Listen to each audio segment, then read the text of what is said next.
جي هستت كير أتو براسي دبي ببيع هنرمند هنر بكي يكم كاري هنري كان جيبو يعني شي بيقوتي كأتو لبو أكتري زور باشي والله هي كمين كاري هنريم صالي شيستو حفظبو بله صالي شيستو حفظ طلبهم لا متوسطي شقلاوي لين دري مسرح يكمان كرت شانو قري يكمان كرت أو شانو قريا من دوري شيتا كمديد أو شيتا لين دري لو مات دواء هورده أو تاري تشينا أوي وشي تشينا إيراني أبن تكا لا شقلاوي رابو ما فيش مرقة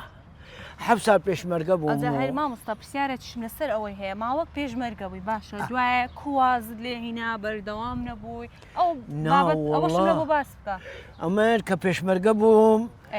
تشينا أوي لسري بوين لسري هاو بو لشيستونو أم بو ما فيش مرقة دواء مفاوضات أو تشتانة بس دات يازدي آذار دواء هاو بو أمن شو ما تيبيشانو شورش تيبيشانو شورش سربا سريبو أما مجموعة هنرمندك قديمة كانوا أوانا لسريبوينو دواء تشوينا أوي أردوغاي زيوي لو أردوغاي زيوي دقا محمد زازاي شانوغري أو من بيشكش كد ليلى قاسم أو شهيد ليلى قاسم كمين شهيد بو لين دري أما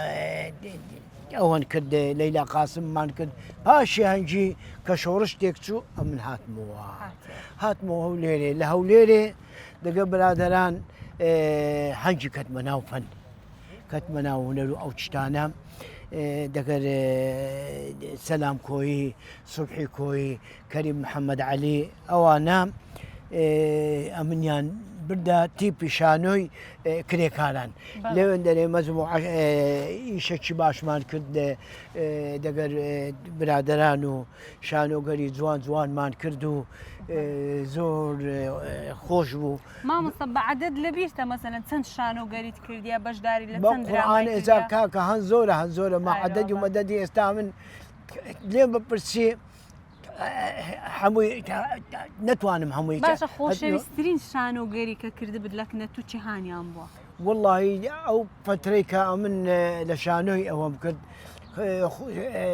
كوميدي تري شانو قري أهو بو لو تبناغن أو تقوش كم ويبو دقر خدري لو بيا فلوش شزار رحمتي لي بيتن شهيد بو زوهر بابير لو دري تقريبا بيستو يكروش أو شانو قري أمان عرض كرد